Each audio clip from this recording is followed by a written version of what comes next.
खबरों में बने रहने के लिए बेल आइकन दबाएं और फर्स्ट इंडिया न्यूज को सब्सक्राइब करें।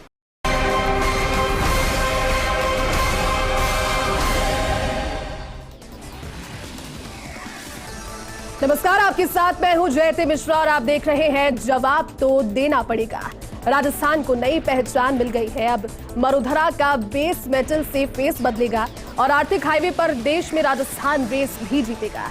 लेकिन इसकी सबसे बड़ी वजह है बेस मेटल के वो ब्लॉक्स। खान विभाग ने बेस मेटल के 3 ब्लॉक्स तैयार किए हैं और अब 3 ब्लॉक के लिए 7 टेंडर डॉक्यूमेंट भेजने में सफलता भी मिली है। इन्हीं बेस मेटल के खनन से प्रदेश की अर्थव्यवस्था की तस्वीर बदलेगी और मेजर मिनरल ब्लॉक नीलामी की दिशा में राजस्थान अब अग्रणी राज्यों में शुमार भी होगा। आर्थिक लिहाज से राजस्थान के लिए बहुत शुभ घड़ी ये मानी जा रही है। इससे पहले राजस्थान में लिथियम का खजाना मिल चुका है और लिथियम का इस्तेमाल बैटरी बनाने में होता है और इस तरह से अब जहां पर चीन का एकाधिकार इस पर था वो भी खत्म होने के कगार पर है। कुल मिलाकर के देश की जरूरत का 80% लिथियम यहां पर मिल गया है। लेकिन अब खुशखबरी मिली है बेस मेटल की वजह से।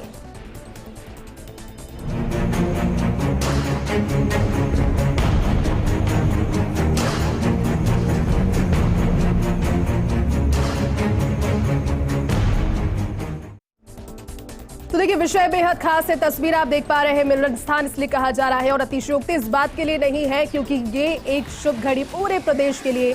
इसे खास मुद्दे पर चर्चा के लिए हमारे साथ बेहद खास पैनल भी मौजूद है। मेहमानों से आपको रूबरू करवा देते हैं। प्रतीक सिंह जी कांग्रेस नेता हमारे साथ मौजूद हैं। सुरेश गर्ग जी बीजेपी नेता हैं, वो भी साथ में हैं। अक्षय दीप माथुर अध्यक्ष हैं आप federation mining association of Rajasthan के। आपका बहुत बहुत स्वागत सर। और हमारे ब्यूरो चीफ निर्मल तिवारी जी भी हमारे साथ मौजूद हैं। सबसे पहले देखिए सर, आप ही से सवाल है मेरा अक्षयदीप जी, क्योंकि बीइंग अ पार्ट आप लगातार इसकी सेवाओं को देखते आए हैं और आपको पता है किस तरह से चल रहा है। इससे पहले जब जानकारी सामने आई थी दोहन को लेकर बहुत नीतियां नहीं थी, लेकिन अब दोहन में भी नीतियां बन गई है, तकनीकें विकसित हो गई है। ये एक बेहद खुशखबरी और आगे की संभावनाओं को लेकर being a part of this industry क्या कहेंगे आप? आज जो ये आपने मुद्दा उठाया है माइनिंग एंड मिनरल ब्लॉक्स का जी, तो मैं कहना चाहूँगा कि माइनिंग और मिनरल्स जो है राजस्थान की इकोनॉमी की रीढ़ की हड्डी रही है शुरू से। और जो प्रगति अभी हमने पिछले 3-4 साल के अंदर यहाँ देखी और जो ऑक्शन पॉलिसी जो आई और माननीय अशोक गहलोत जी के नेतृत्व में जिस तरह से इसका यहाँ पे प्रसार प्रचलन और जो जियोलॉजिकल सर्वे वगैरह हुआ, ब्लॉक्स बनाए गए, तो उससे एक नई ऊर्जा की लहर जो है पूरे प्रदेश में नहीं पर पूरे देश में चली है और राजस्थान ने इसमें बहुत ही एक अग्रणीय भूमिका निभाई है। और ख़ास करके जो ये मेजर मिनरल के जो ब्लॉक्स अब आ रहे हैं ये बहुत ही राजस्थान की इकोनॉमी के लिए महत्वपूर्ण है और 15 ब्लॉक्स ऑलरेडी ऑक्शन कर चुके हैं, जो कि मेरे ख्याल से और किसी स्टेट को इतनी भारी सक्सेस नहीं मिली है जी। और अब जो ये बेस मेटल के ब्लॉक्स का जो ये ऑक्शन का कंपोजिट लाइसेंस के लिए जो आया है ये हमारी इकोनॉमी को एक नया बूस्ट देगा। और मैं बहुत बधाई देना चाहूँगा हमारे खान एवं खनिज विभाग का और जिसका मंत्री जी के नेतृत्व में और सुबोध जी के नेतृत्व में और हमारे जो अभी डायरेक्टर आए संदेश नायक जी और उनकी एक जो पूरी टीम, जो हमारे एडिशनल डायरेक्टर्स और एसएमईज की एक इतनी टीम जो पूरी लग रही है, जियोलॉजी की टीम लग रही है, जिन्होंने ग्राउंड के ऊपर में ये वर्क किया, ब्लॉक्स बनाए और उनको पूरे एक योजनाबद्ध तरीके से जो है ऑक्शन की उसके अंदर में ढाला जी। और मैं तो यही एनविसेज करता हूँ कि काफ़ी भारी मात्रा में लोग आएंगे स्पेशली बेस मेटल के लिए, क्योंकि बेस मेटल एक हमारी इकोनॉमी का बहुत ही अहम हिस्सा है। और जिस बेस मेटल में अगर देखें तो आपका कॉपर है, एल्युमिनियम है, मैंगनीज है, तो बेसिकली जो बेस मेटल्स हैं जो ऑक्सीडाइज हो जाते हैं और ये जो है ये एक अलग श्रेणी ऑफ मिनरल्स है जो कि थोड़ा सा लो वैल्यू तो है as compare to gold and silver, पर इनकी बहुत ही अहम इम्पोर्टेंस है in the building and construction industry. तो मैं राजस्थान को बहुत बहुत मैं कहता हूँ पूरी टीम को बधाई देना चाहता हूँ कि ये बहुत ही एक अच्छा और प्रोग्रेसिव काम राजस्थान के लिए हो रहा है। निर्मल जी, क्योंकि अब देखिए इसके लिए कहा जा रहा है कि राजस्थान की जो तस्वीर है और जो तकदीर है इसके बाद बदलने वाली है। इससे पहले लिथियम का जिक्र जब हुआ तो भारत के लिए कहा जा रहा है कि 80% यहीं से मिल चुका है, यानी कि अब चीन की जो जरूरत थी वो भी खत्म हो गई। लेकिन बेस मेटल के लिए चैलेंजेस भी कुछ होंगे, क्योंकि आप काफी बारीकी से इसे देखते हैं। आने वाले दिनों में ये एक खुशखबरी तो नजर आएगी, रेवेन्यू जनरेट होगा, लेकिन चैलेंजेस कहां पर आते हुए नजर आ रहे हैं निर्मल जी? देखिए, अक्षयदीप जी ने बहुत अच्छी बात कही जाती है कि राजस्थान की जो इकोनॉमी है, हमारी जो अर्थव्यवस्था है, वो दो चीजों से चलती है, एक तो पर्यटन और एक खनन। खनन सेक्टर जो 4-5 साल पहले तक जिसकी जो स्थिति थी, और वो दिन भी हमें याद है जब एक बहुत बड़ा खनन घोटाला सामने आया था, दुनिया भर की में हलचल मची थी राजस्थान खनन को लेकर के। खनन विभाग पे आरोप भी लगते थे भ्रष्टाचार के, लेकिन जिस तरह से 4-5 साल में, पिछले 4 साल में खासकर जो काम हुआ है, निश्चित तौर पर उसमें 2 काम बहुत अच्छे हुए हैं। डिपार्टमेंट का जो चेहरा हो रहा है उसकी भी साफ सफाई की गई है, साथ ही साथ क्योंकि ऐसा नहीं है कि अब नए खनिज अभी पैदा हुए हैं। राजस्थान की जो धरती है, जो मरुधरा की धरती है, उसका तो देखो, उसका गर्भ जो है वो बड़ा उर्वरा है, उसमें बहुत सारे खनिज हैं।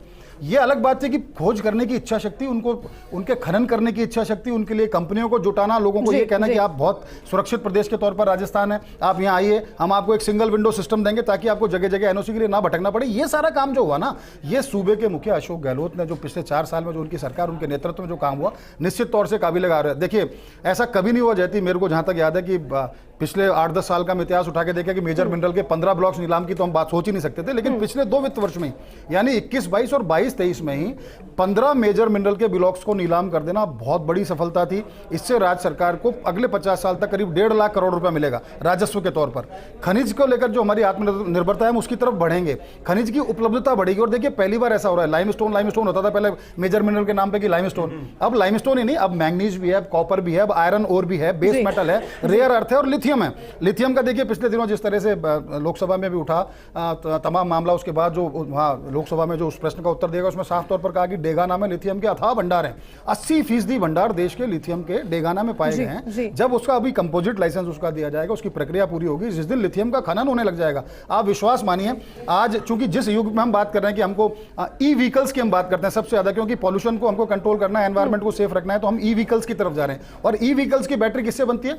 लिथियम से। ये मोबाइल मेरे हाथ में लिथियम से, सामने कैमरा है उसकी बैटरी लिथियम से, आप जिसे उसके ऊपर बोल रही हैं, आप जो आपने लैपर लगा रखा है वो लिथियम से। तो लिथियम का और रेयर अर्थ का बड़ा महत्व है। जिस दिन हम इसका खनन करने लग जाएंगे, चूंकि अभी इसकी शुरुआत हुई है, तो निश्चित मानिए कि आत्मनिर्भरता की तरफ भी बढ़ेंगे। ये सारे साजो सामान सस्ते हो जाएंगे। जिस बैटरी को लेकर सबसे ज्यादा बैटरी व्हीकल ऑपरेटेड जो व्हीकल्स हैं वो बहुत महंगे हैं, वो बहुत सस्ते हो जाएंगे। हालांकि ये भविष्य की बात है, लेकिन शुरुआत हुई, और शुरुआत में सिर्फ ऐसा नहीं है कि राज्य सरकार का योगदान हो। जियोलॉजिकल सर्वे ऑफ इंडिया जो GSI है, उसका बहुत बड़ा योगदान है। उसकी जो सर्वे विंग है, उसने बहुत सारा एक्सप्लोरेशन का काम किया है। ऐसे ऐसे खनिज निकाले हैं कि गोल्ड कहाँ है, कॉपर कहाँ है, आयरन ओर कहाँ है। लाइमस्टोन में भी बहुत सारे, कि लाइमस्टोन वो केमिकली उस फॉर्म में है, लाइमस्टोन वो सीमेंट ग्रेड लाइमस्टोन है, स्टील ग्रेड लाइमस्टोन है, बहुत सारी चीजें देखनी होती हैं। लेकिन निश्चित तौर पर जिस तरह का काम हो रहा है, बेस मेटल के जो 3 ये जो नए इनके लिए 7 बिड आई है। मैं आपको बताऊं, जिस तरह से राजसमंद का जो खाकलिया खेड़ा ब्लॉक है उसके लिए 3 बिड आई है, उदयपुर का जो मावली का पीपलिया ब्लॉक है उसके लिए 2, और जो भीलवाड़ा का मानपुरा जो ब्लॉक है उसके लिए भी 2 बिड आई हैं। तो विश्वास मानिए, जब 26 मई को इनके ऊपर चर्चा होगी, इनकी बिडिंग, इनके लिए इनकी बोली लगाई जाएगी, तो ये तीनों ब्लॉक्स उठने की स्थिति में, और अगर तीनों ब्लॉक्स उठते हैं तो अगले 50 साल में राज्य सरकार को 30,000 करोड़ से ज्यादा का राजस्व मिलेगा। बेस मेटल पहली बार कोई ब्लॉक होगा राजस्थान और पूरे उत्तर भारत में कि जहां बेस मेटल का ब्लॉक नीलाम होगा। तो ये बहुत बड़ी उपलब्धि है। और निश्चित तौर पर मैंने जैसे पहले भी कहा कि ये ऐसा नहीं कि खनिज अभी पैदा हुए हैं, लेकिन खनिज को निकालने की, उनको एक्सप्लोर करने की, उनकी माइनिंग करने की जो इच्छा शक्ति थी वो पहली बार देखने को मिल रही है। तो निश्चित मानिए, आने वाले 3-4 साल में खनन विभाग, राज्य सरकार का जो खजाना है, हमारा जो सरकारी खजाना है, उसमें अपना योगदान बढ़ाता जाएगा। इस बार 7,000 करोड़ पहुंचे, अगला जो फाइनेंशियल ईयर है उसके लिए 8,500 करोड़ रुपए का लक्ष्य रखा गया है, और ये बढ़ता ही चला जाएगा। खनन और आपके, मैं बताऊं आपको, पेट्रोलियम सेक्टर ऐसा है जिसमें मंत्री प्रमोद जैन भाया ने एक बड़ा बढ़िया नेतृत्व दिया। सुबोध अग्रवाल जिनकी कल 4 साल, करीब 3 साल वो विभाग में रहे, उनकी विदाई हुई, लेकिन उन्होंने एक रोड मैप तैयार किया जिसपे आगे चल के अच्छा काम होगा। वीनू गुप्ता जी कल पदभार संभालेंगे, तो यकीन मानिए संदेश नायक DMG, जैसा कि अक्षयदीप जी कह रहे हैं, और तमाम इनकी फेडरेशन, ये सब मिलकर एक अच्छा काम कर रहे हैं। तो उम्मीद की जानी चाहिए कि जिस गति से, जिस रास्ते पर हम आगे बढ़े, ये सक्सेस का रास्ता है, ये सफलता का रास्ता है, इसको छोड़ना नहीं है। इससे राजस्व तो बढ़ेगा, रोजगार भी बढ़ेगा, और हमारी इच्छा शक्ति और हमारे में कुछ करने की, हमारी योजनाओं के वित्त पोषण की हमको ताकत भी मिलेगी। जय निर्मल जी ठीक कह रहे हैं हम, क्योंकि आने वाले समय में अगर राजस्थान के लिए कहा जाएगा कि औद्योगिक क्रांति होती है तो सूत्रपात राजस्थान करेगा, इस बात में अतिशयोक्ति नहीं होगी। प्रतीक जी आप बताइए, क्योंकि जब भी खनन का जिक्र होता है और आम भाषा में तो लोगों के लिए ज्यादा से ज्यादा इसकी जानकारी सिर्फ बजरी तक ही पहुंची है और बजरी के लिए इतने सारे एग्जाम्पल्स हमने देख लिए अवैध बजरी खनन को लेकर। तो वैध की से जब बात वैध की पहले आती है तो उससे पहले अवैध का जिक्र होता है। यहाँ पर इन चीजों से बचने के लिए सरकार की इच्छा शक्ति जिसका जिक्र अभी निर्मल जी कर रहे हैं, इस चीज को उस दायरे से बचाने के लिए, इन योजनाओं को दायरों से बचाने के लिए और सरकार के रेवेन्यू में कोई खलल ना पड़े, इसके लिए क्या प्रभावी योजनाएं और जो बातचीत है वो अब शुरू हो जाएंगी? देखिए, निर्मल जी ने बहुत अच्छी बात बताई कि जिस तरीके से पिछले 4 साल के अंदर काम किए हैं, जब इसमें खनिज का और हमारा जो रेवेन्यू है मेनली, क्योंकि पानी तो बहुत ज़्यादा राजस्थान में है नहीं, तो उद्योग तो आ नहीं पाए, तो हमारा पर्यटन और खनिज पे डिपेंडेंट रहता है। और उसी के मार्फत आप देखिए, उसी की वजह से जो आया, तो हमारी इस साल की जो इकोनॉमिक ग्रोथ थी वो पूरे देश के अंदर नंबर 2 पे थी, हमसे आगे सिर्फ आंध्र प्रदेश है। और ये दिनों दिन बढ़ता जा रहा है। और मुख्यमंत्री जी ने पिछले दिनों कहा था कि मैंने तो 2030 का उन्होंने एम लिया है कि 2030 में राजस्थान को नंबर 1 बनाना है, और उसी दिशा में ये एक और कदम है। दूसरी बात, अगर आप अवैध खनन की बात करेंगे तो मुख्यमंत्री जी स्टार्टिंग से ही बहुत ज्यादा सीरियस रहे हैं, इसके खिलाफ बहुत सारे अभियान चले। अभी मार्च की मैं आपको बात बता दूं कि 397 एफआईआर दर्ज की गई थी और 330 आरोपियों को उसमें गिरफ्तार किया गया। लेकिन फिर भी मामले सामने आ रहे हैं, लेकिन फिर भी लगातार बातें सामने आ रही है, सामने आते हैं, लेकिन उसके लिए एक सघन प्रक्रिया अपनाई जाती है। अगर इस पर की जाए और पहले से ही अगर इसके लिए जानकारी जुटा ली जाए, किस तरह की स्थितियां बन सकती है, ये हाइपोथेटिकल बात है, ये हो सकता है पास्ट एक्सपीरियंस को देखकर, बिल्कुल उसके लिए क्या चीजें चलती है। और इसीलिए अब आप देखिए कि जो बजरी माफिया या और तरह आपके खनिज माफिया थे वो खत्म हो गए थे। पिछली सरकारों की तरह नहीं कि आपने इस तरीके से आपने खान आवंटित कर दिए, फिर घोटाला सामने आ गया तो आनंद फानन में आपने माइंस कैंसिल कर दी। ये उस तरीके से नहीं होता है। अभी निर्मल जी ने पूरी तरीके से बताया है कि किस तरीके से पिछले 4 साल के अंदर हमने तरक्की की है, और उसी का नतीजा रहा है कि हम हमारी जो विकास दर है वो 11% को अचीव करने में हम कामयाब रहे, जिसमें देश की जो गति थी वो तो 8% थी, लेकिन राजस्थान की 11% थी। और आने वाले समय में जब 2030 आएगा तो लिथियम मिला है, पेट्रोलियम का हमारे रिफाइनरी, केंद्र सरकार की वजह से 5 साल लेट हो गई, लेकिन कोई बात नहीं, हम लोग 2030 तक राजस्थान नंबर 1 होगा पूरे देश के अंदर। अच्छा, उस स्थिति में भी अगर, क्योंकि भारतीय जनता पार्टी और आप कोशिशें भी कर रहे हैं, चुनावी साल में अभी हम आ गए हैं, अगर ये होता है कि आने वाले दिनों में सरकार बदलती है तो जिस तरह से पहले नजर आया, कई उदाहरण अभी मैं दे सकती हूँ इसके लिए, लेकिन उन उदाहरणों को देखते हुए अगर ये स्थिति वहां पर सरकार बदलने के बाद में बदल जाती है, रुक जाती है, मैटर ऑफ क्रेडिट हो जाता है, ऐसी स्थिति में सुरेश जी आप मुझे बताइए कि जिस तरह से राजनीतिक दावपेचों के बीच में ये चीजें फंस कर रह जाती है, ऐसा तो नहीं होगा इस बार? क्या कहेंगे इसको लेकर? जो प्रतीक जी ने अभी कहा है कि अवैध खनन पर रोक लगाई जा रही है, उसको लेकर संतोषजनक जो प्रतिक्रिया है क्या आपकी पार्टी से? देखिए ज्योति जी, मैं तो ये कहना चाहता हूँ, कौन से अवैध खनन पे इन्होंने रोक लगाई है? भरत सिंह जी पिछले 4 साल से खनन मंत्री के ऊपर आरोप लगाते हुए आए हैं, आज तक वो कोई कार्रवाई नहीं हुई है। भरत सिंह जी ने दुनिया भर के लेटर लिखे हैं, दुनिया भर के सूचनाएं दी है कि साहब प्रमोद भाया जी, खान मंत्रालय के अंदर बहुत भयंकर घोटाला है, लेकिन आज तक कोई कार्रवाई नहीं हुई। आपने खुद ने भरतपुर की घटना देखी होगी कि वहां पे अवैध खनन किस तरह से हो रहा था और वहां पे एक पुजारी ने आत्महत्या करनी पड़ी थी। इस तरह से पूरे राजस्थान के अंदर अवैध खनन का व्यापार चल रहा है। आप देखिए, भास्कर की मेरे पास में कटिंग है, 100 करोड़ रुपए तो अफसर डकार गए, मतलब फर्जी रवाना जागरी हो रहे हैं। किस तरह से मतलब अवैध खनन हो रहा है राजस्थान के अंदर, ये मैं सेंट्रल गवर्नमेंट का बधाई के पात्र है, जो जियोलॉजिकल सर्वे ऑफ इंडिया बधाई के पात्र है कि उन्होंने पूरे राजस्थान के अंदर माइंस और मिनरल का जो खोद सर्चा सुरेश, नीतियां तो बनाई गई है 4 साल पहले तक, तो ये नीतियां भी नहीं थी, दोहन को लेकर नीति नहीं थी, तकनीकी नहीं थी। ज्योति जी आप देखिए कि हम आरोप नहीं लगा रहे, भारतीय जनता पार्टी आरोप लगाएंगे तो ये मानेंगे कि साहब ये तो विपक्ष के आदमी इसलिए आरोप लगा रहे, लेकिन इनके बनते, इनके ही विधायक और इनके ही मंत्री माइंस डिपार्टमेंट पे आरोप लगा रहे हैं, भ्रष्टाचार का आरोप लगा रहे हैं कि कितने करोड़ों रुपए के भ्रष्टाचार किए। भरत सिंह जी तो आए दिन, उन्होंने तो 3 साल तक तो साहब विधानसभा ही में नहीं आए कि मैं सरासर आरोप लगा रहा हूं, इनको तथ्यों को उजागर करिए, या तो अशोक गहलोत जी उस बात को खंडन करें कि हाँ साहब ये जो भरत सिंह जी आरोप लगा रहे हैं वो गलत है। देखिए जैसे आरोप क्या है कि राजनीति का एक मूल सिद्धांत है आरोप प्रत्यारोप। अगर पक्ष और विपक्ष इसीलिए व्यवस्था की गई है पक्ष के खिलाफ विपक्ष को बोलना और विपक्ष को लेकर सशक्त जवाब पक्ष को देना। लेकिन जिस तरह से बात कर रहे हैं, मैं हालांकि ये सरकारी विषय और हो सकता है इनकी बाध्यता है, उनको किस तरह से चीजें अपनी रखनी हो या इनके पास इस तरह के तथ्य भी हों, लेकिन अवैध खनन को लेकर जिस तरह की बात की गई है, मैं आपको बताऊं, आज तक आजाद हिंदुस्तान के इतिहास के अंदर अवैध खनन पर इतना बड़ा अभियान कभी नहीं चला जो इस समय चल रहा है। 300 दिन इस अभियान को हो गए और ये उसी घटना से हुआ जब ब्रज 84 की घटना हुई। एक संत ने आत्मदाह कर लिया वहां उस अवैध खनन को लेकर के। उसके बाद मुख्यमंत्री के निर्देश पर एक SIT गठित की गई, खान, वन और पुलिस को मिलाकर के एक पूरी व्यवस्था तैयार की गई, टीमें तैयार की और उनके आंकड़े देखिए कितने चौंकाने वाले हैं। 300 दिन हो गए इस अभियान को।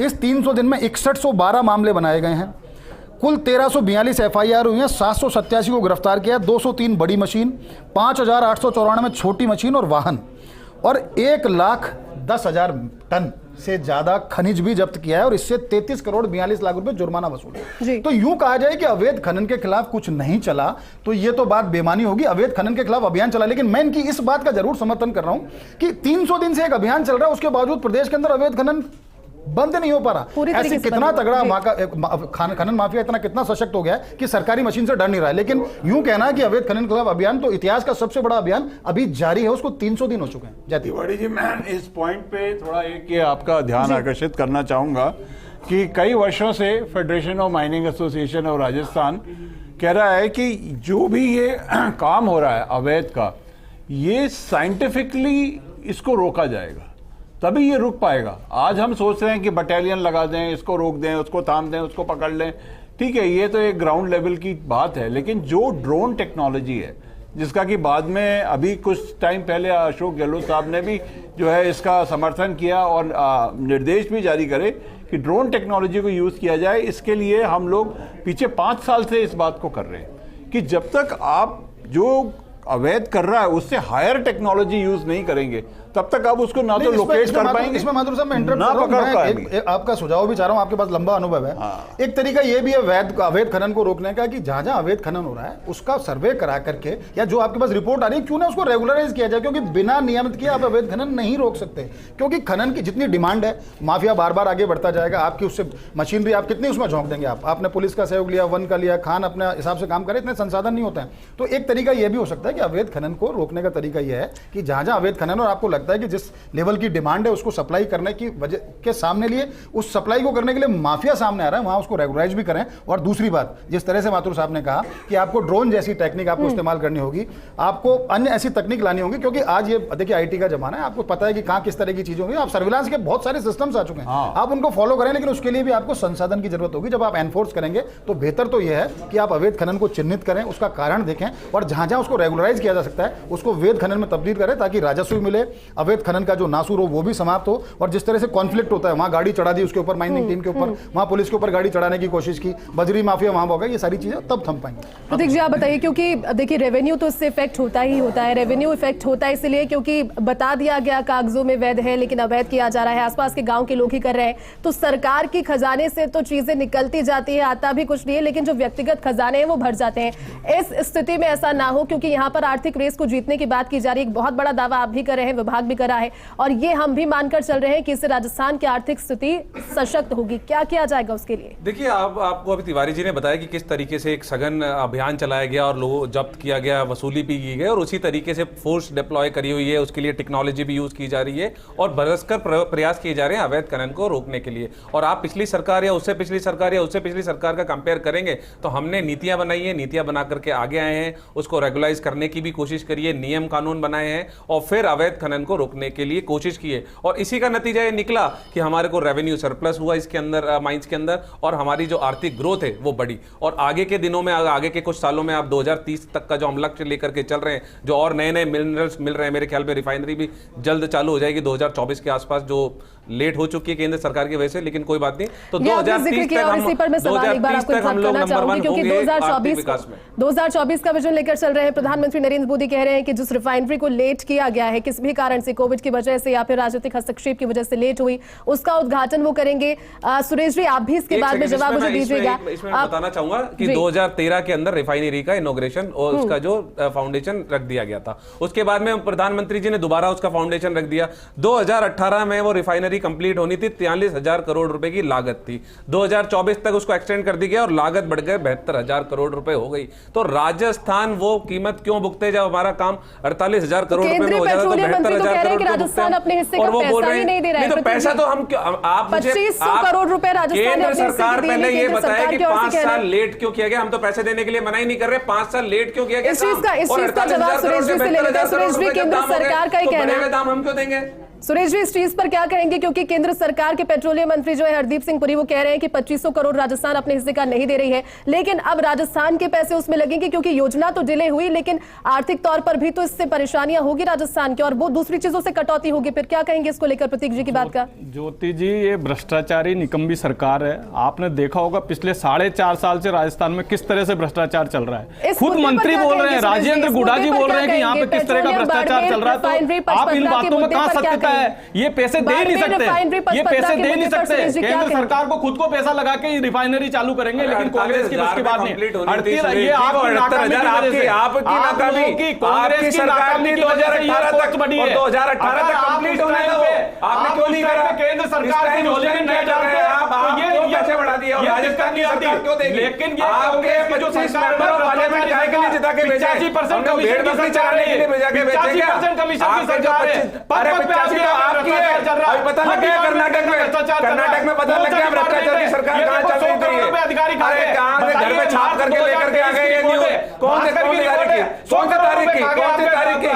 तारीख बताइए ना, कौन सी तारीख की है ये? मार्च 2023 तारीख की है। मार्च तारीख पूछ रहा हूं, मार्च 2023। सुरेश जी बात देखिए, एग्जाम्पल दिया गया था। सुरेश जी, प्रतीक जी, एग्जाम्पल दिया गया था, एग्जाम्पल दिया गया था। सुनिए प्रतीक जी, सुरेश जी, अवैध खनन को लेकर के जब ये एग्जाम्पल मैंने दिया कि हो सकता है कि ये स्थितियां बनती हुई नजर आए और ये मैटर ऑफ क्रेडिट टेकिंग ना रह जाए, इसको लेकर के अब क्या कोशिश की जाएगी, क्योंकि सबसे बड़ा सवाल, सबसे बड़ा चैलेंज सिर्फ और सिर्फ अवैध बर्ड पर अटक रहा है। प्रतीक जी, इसको लेकर के अंतिम कोशिश के तौर पर अगर आपसे मैं एक वक्तव्य लेना चाहूं तो कोशिश अवैध इसमें इंक्लूड ना हो, इस बेस मेटल में इंक्लूड ना हो और ये शब्द इसके इर्द गिर्द भी ना घूमे, बिल्कुल स्पष्ट और ट्रांसपेरेंट प्रक्रिया हो, उसको लेकर क्या किया जाएगा? क्या पूरी सूची इसके लिए? इसमें मैं आपको कहना चाहूंगा कि जो अवैध का जो भी काम होता है वो सिर्फ 1-2 मिनरल्स में ही होता है, क्योंकि वो खोद करके डायरेक्टली यूज कहा जाते हैं। अब जहां तक बेस मेटल का सवाल है, जहां तक बेस मेटल का सवाल है, इवन आप देखेंगे मार्बल है, ग्रेनाइट है, इसमें अवैध नहीं होता है, क्योंकि वो मिनरल वहां से निकल के प्रोसेस इंडस्ट्री में जाता है। ऐसी बेस मेटल हैं जितने भी ये ऐसे जो बेसिक जो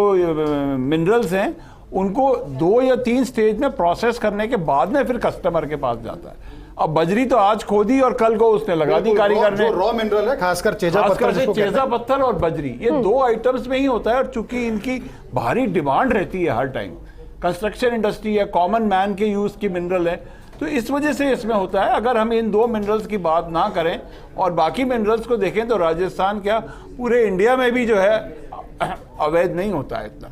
तो कोशिश कुल मिलाकर के साझा यही की जानी चाहिए कि राजस्थान को जो एक रोशनी मिली है, एक उम्मीद की रोशनी मिली है और राजस्थान अब आने वाले दिनों में कहा जा रहा है कि औद्योगिक क्रांति का सूत्रपात करेगा। इस स्थिति में यहाँ पर इस तरह के चैलेंजेस की वजह से रुकावट नहीं आनी चाहिए। आप सभी का बहुत बहुत शुक्रिया समय देने के लिए और फर्स्ट इंडिया के इस खास विषय पर आपने अपनी बातें रखी, बहुत बहुत शुक्रिया। कुल मिलाकर के मिनरल स्थान कहा जा रहा है, मिनरल स्थान होना भी चाहिए, क्योंकि यहाँ से जो उड़ान मिलेगी, यहाँ से जो आर्थिक गति मिलेगी, उससे राजस्थान के, आपके, मेरे, हम सभी के काम पूरे होंगे, रेवेन्यू जनरेट होगा। इसी के साथ में आज जवाब तो देना पड़ेगा में बस इतना ही। आप देखते रहिए फर्स्ट इंडिया न्यूज। नमस्कार।